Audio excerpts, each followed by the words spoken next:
Bienvenida o bienvenido. Hoy nos metemos de lleno en un análisis. Vamos a explorar mercados globales, las movidas de los bancos centrales, el impacto de la inteligencia artificial, la situación fiscal global y, como veremos, dedicaremos una atención particular a la economía argentina que parece ser un foco central, digamos, en este material.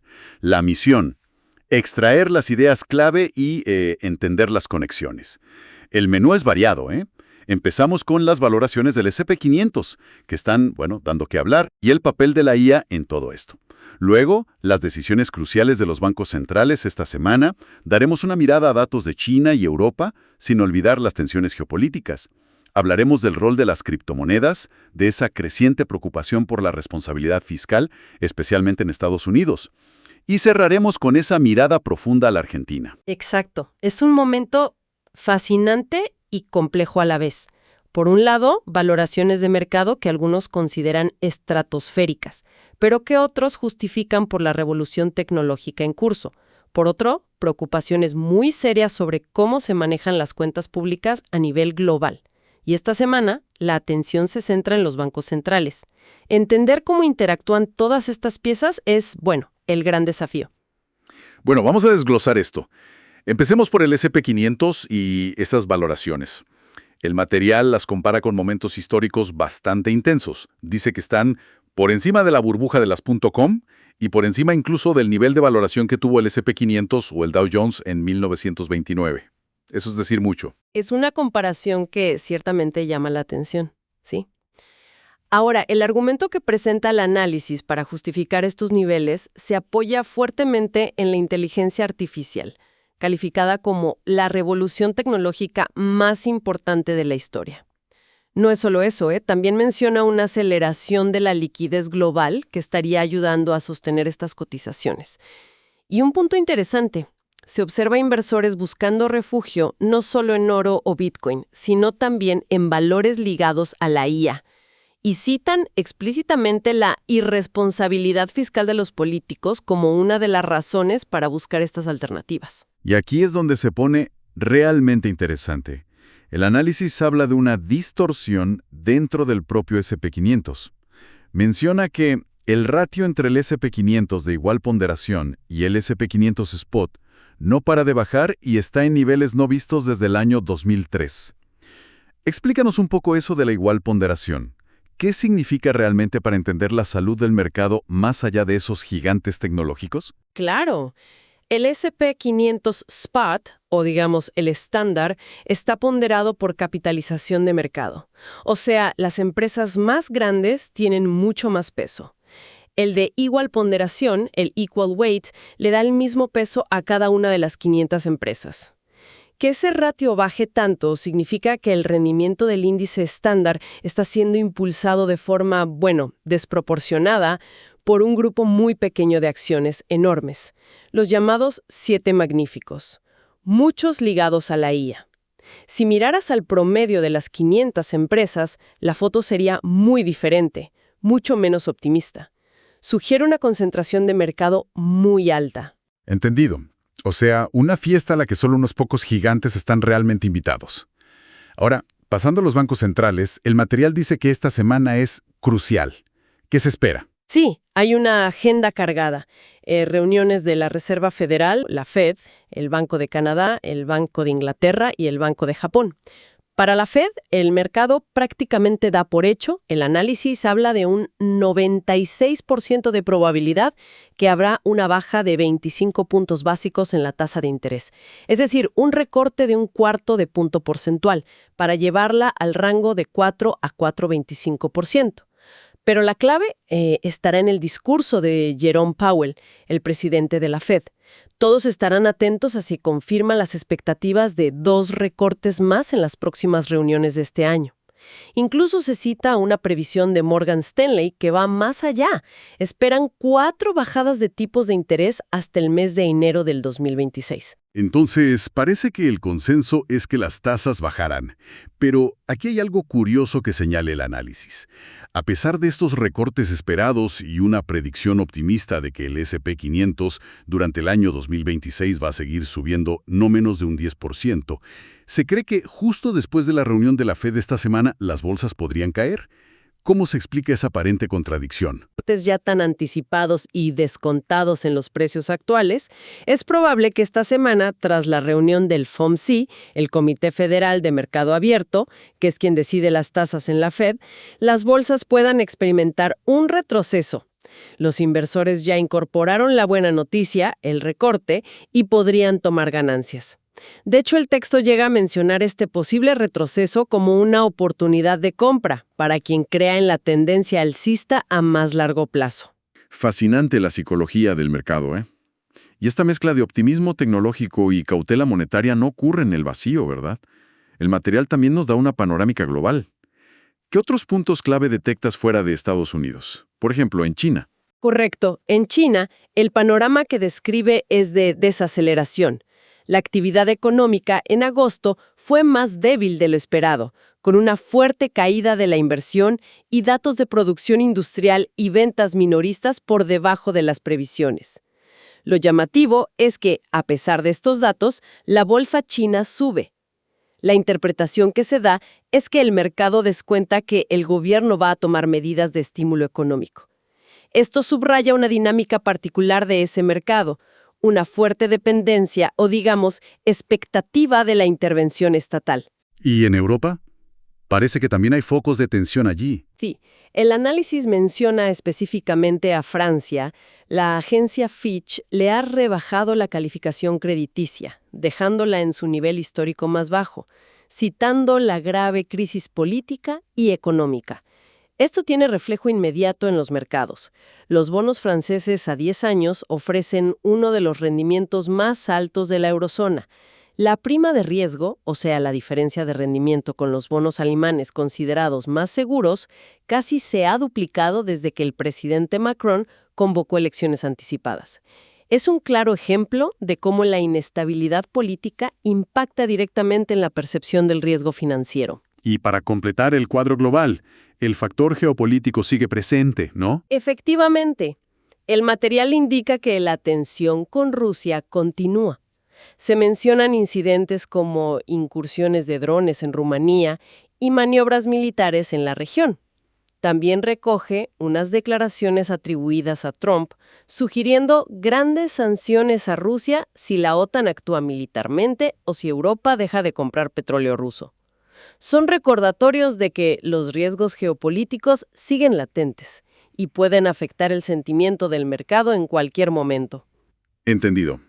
Ahora, cambiemos un poco de tercio y hablemos de activos alternativos, como las criptomonedas, que también aparecen en el análisis. ¿Cómo las presenta el material? Las presenta con una visión bastante definida, sí. A Bitcoin lo describe como oro digital, un activo escaso, enfatizando su función como reserva de valor potencial. A Ethereum, en cambio, lo enfoca más como una plataforma tecnológica, un habilitador de contratos inteligentes y aplicaciones que podrían reemplazar funciones que históricamente han estado en manos de los bancos, siendo caros e ineficientes. ¿Y sugiere alguna estrategia respecto a ellas? Sí, de hecho, el análisis sugiere tener entre un 3 o un 5% de criptomonedas en una cartera diversificada. La justificación es doble. Por un lado, la diversificación en sí misma y por otro, participar de esta transición antes de que sea completamente masiva. Se ve como una apuesta a futuro. Un factor clave que menciona como impulsor es la aprobación y el lanzamiento de ETFs, fondos cotizados en bolsa, de Bitcoin y Ethereum por parte de grandes gestoras como BlackRock. Esto es importante porque abre la puerta a inversores institucionales y, según el texto, reduce los riesgos operativos para quienes no quieren custodiar directamente los activos digitales. Y esta búsqueda de alternativas como las cripto nos lleva de vuelta a un tema recurrente en el análisis, la preocupación por la irresponsabilidad fiscal. ¿Qué tan grave lo pinta el material? Lo pinta con bastante crudeza. Hay una frase muy directa que dice que la sociedad vive esta revolución tecnológica en un momento de fatalidad fiscal, porque, y cito textualmente, nuestros políticos son fiscalmente irresponsables, pero como nunca antes. Para respaldar esto, cita datos específicos de Estados Unidos. El déficit público de agosto fue el segundo más alto de la historia y el acumulado desde que empezó el año fiscal en octubre de 2024 hasta agosto de 2025 ya suma $2 billones. La conclusión es tajante. La política fiscal está rota. ¿Y cómo conecta esto con la política monetaria de los bancos centrales que discutíamos antes? Ahí está el nudo gordiano. Según el análisis, argumenta que la política monetaria ha perdido independencia precisamente por esta situación fiscal. Dice que los balances de los bancos centrales se han llenado de deuda pública emitida por los políticos. Ya no sirve pensar si hay independencia o no. La dependencia es total. En esencia, sugiere que los bancos centrales tienen las manos atadas. No pueden subir mucho las tasas sin causar problemas enormes por el servicio de esa deuda gigantesca. Ni pueden dejar de intervenir comprando deuda si los gobiernos siguen gastando sin control. Hay también una mención lateral a preocupaciones sobre intenciones de mayor control digital. Pero el foco principal de la crítica está en esta simbiosis peligrosa entre política fiscal y monetaria. Es una perspectiva ciertamente preocupante. Dale me gusta y suscríbete para más videos como este. Ahora, el material dedica bastante espacio a Argentina. Parece que la situación allí es particularmente compleja y sirve casi como un caso de estudio de muchas de estas tensiones. ¿Cómo se presenta el panorama general? Sí, el análisis profundiza bastante en Argentina. Describe un contexto político complejo en el que el presidente Milei presentará el presupuesto para 2026. El gobierno, dice el texto, insistirá en defender el ancla fiscal y el proceso de desinflación. Sin embargo, la relación con la oposición es muy tensa, especialmente tras la derrota electoral del oficialismo en la provincia de Buenos Aires. Se anticipa una semana muy complicada para el oficialismo, con posibles reveses legislativos. Se mencionan intentos de la oposición por reimpulsar leyes que el presidente ya vetó, como las relacionadas con emergencia pediátrica, financiamiento universitario y el reparto de fondos del Tesoro a las provincias. Es un escenario de fuerte puja política. ¿Y cómo reaccionan los mercados a esta tensión política? Me imagino que con nerviosismo. Exactamente. El informe describe una semana financiera difícil, el tipo de cambio acercándose al techo de la banda cambiaria establecida por el gobierno y un mercado en rojo generalizado. Un dato interesante es que, a pesar de la presión sobre el tipo de cambio, el Banco Central llevaba más de 5 meses sin intervenir directamente en el mercado libre. Sin embargo, se señala que el Tesoro sí vendió unos $500 millones de sus propias reservas antes de las elecciones, quizás para evitar una mayor depreciación. El impacto en los bonos soberanos fue severo. Los denominados en dólares, los bonos hard dólar, cayeron entre 8 y 13% en la semana. Esto disparó el riesgo país, un indicador de la percepción de riesgo de impago, a 1.140 puntos básicos. 1.140 puntos. Para ponerlo en perspectiva, ¿qué significa eso? Significa que los inversores exigen una prima de riesgo muy, muy alta para prestarle a Argentina. El análisis lo ilustra comparando el rendimiento de un bono argentino a 10 años, que ronda el 15%, con el de Ecuador, que está al 10%, o incluso Ucrania, un país en guerra, que está en torno al 16%. Estar tan cerca de Ucrania en términos de rendimiento exigido es una señal muy clara de la altísima percepción de riesgo. Impactante. ¿Cuáles son las causas directas que señala el análisis para esta volatilidad tan marcada? Apunta a una combinación de factores. Primero, la propia cercanía del tipo de cambio con el techo de la banda cambiaria, que genera expectativas de devaluación. Segundo, el temor a que el Banco Central tenga que usar sus escasas reservas internacionales para defender ese techo, lo cual podría debilitar la capacidad de pago de Argentina de su deuda externa. Y tercero, y fundamental, la persistente incertidumbre política que, según el informe, continuará hasta la elección de octubre, que definirá la composición del Congreso y, el poder real del gobierno. Y en medio de toda esta agitación, ¿qué pasa con la política monetaria local?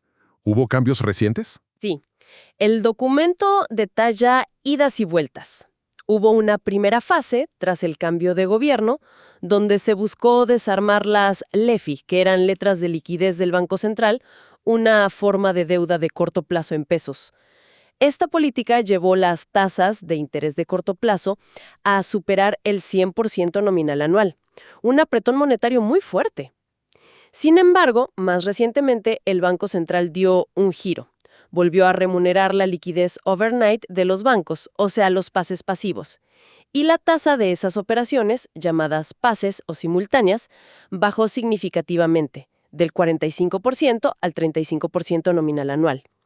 El análisis interpreta esto como un intento de desandar el durísimo apretón monetario inicial, quizás para no frenar demasiado la actividad económica. ¿Y qué anticipa el mercado a partir de esto? La curva de rendimientos en pesos, es decir, las tasas de interés a diferentes plazos, ya está descontando o anticipando una cierta recalibración después de la elección de octubre.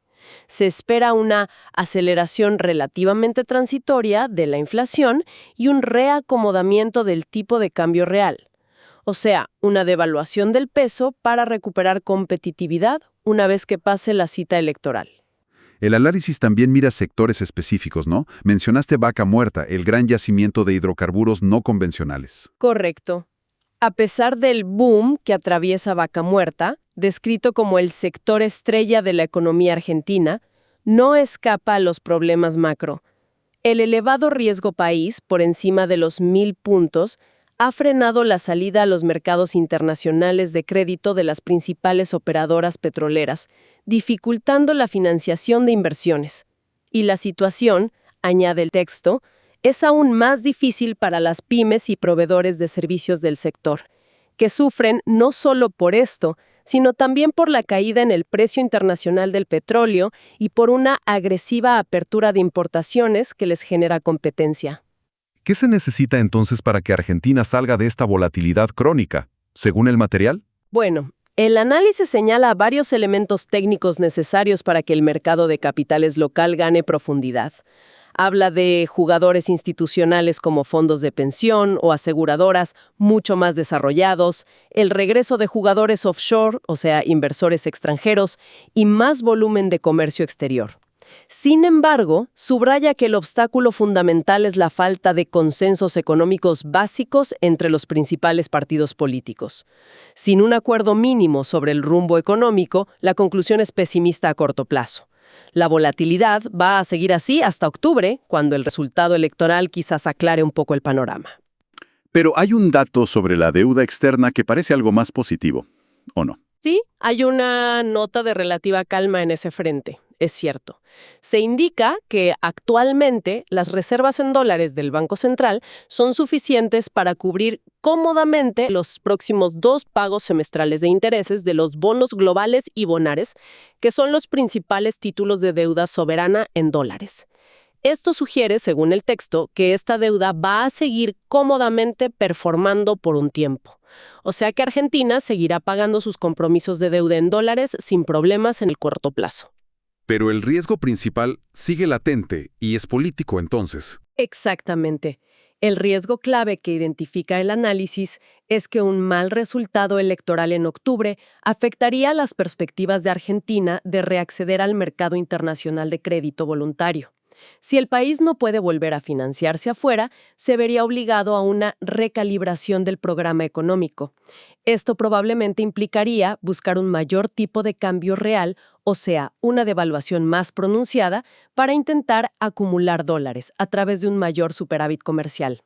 Finalmente, sobre las provincias argentinas, el informe nota una gran heterogeneidad, pero destaca que en promedio muestran un buen desempeño fiscal y tienen liquidez para cubrir sus deudas. Lógicamente, se priorizan las que tienen posiciones fiscales y financieras muy sólidas, como la ciudad de Buenos Aires, Cava, Santa Fe, Córdoba o Mendoza. Entonces, resumiendo todo este recorrido, denso pero fascinante, ¿eh? ¿Qué grandes ideas nos llevamos? Vemos un panorama global con una tensión clara. Un optimismo tecnológico tremendo centrado en la IA que impulsa ciertos mercados a pesar de valoraciones históricamente altas. Al mismo tiempo, bancos centrales que intentan navegar aguas turbulentas, bajando tasas, pero con la inflación aún presente.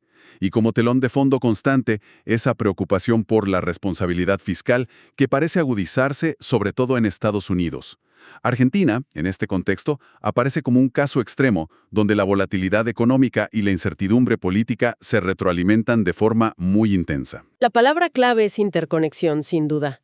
Este análisis pone de relieve esa tensión fundamental entre la promesa disruptiva de la tecnología, con la IA como máximo exponente, y la fragilidad de las finanzas públicas a nivel global. Muestra también cómo los eventos geopolíticos, como las tensiones con Rusia, y las dinámicas políticas internas, ya sea la crisis en Francia, las elecciones en Argentina o el debate fiscal en Estados Unidos, añaden capas de complejidad e incertidumbre que se transmiten rápidamente a los mercados financieros. Nada ocurre de forma aislada, no. Y para cerrar, como siempre, dejamos una pregunta para la reflexión que surge directamente de uno de los puntos más fuertes del análisis. Considerando esa dependencia tan marcada que se menciona entre la política monetaria y la enorme cantidad de deuda pública emitida por los gobiernos, ¿qué mecanismos reales le quedan a la sociedad para tratar de asegurar una mayor responsabilidad fiscal a largo plazo que vaya más allá del cortoplacismo del ciclo electoral? Una cuestión abierta, sin duda compleja, para seguir pensando. Esto fue todo por hoy en Brújula Bursátil, tu guía en el mundo de las finanzas y las inversiones. Si te gustó este análisis, no olvides suscribirte, dejar tu like y compartirlo.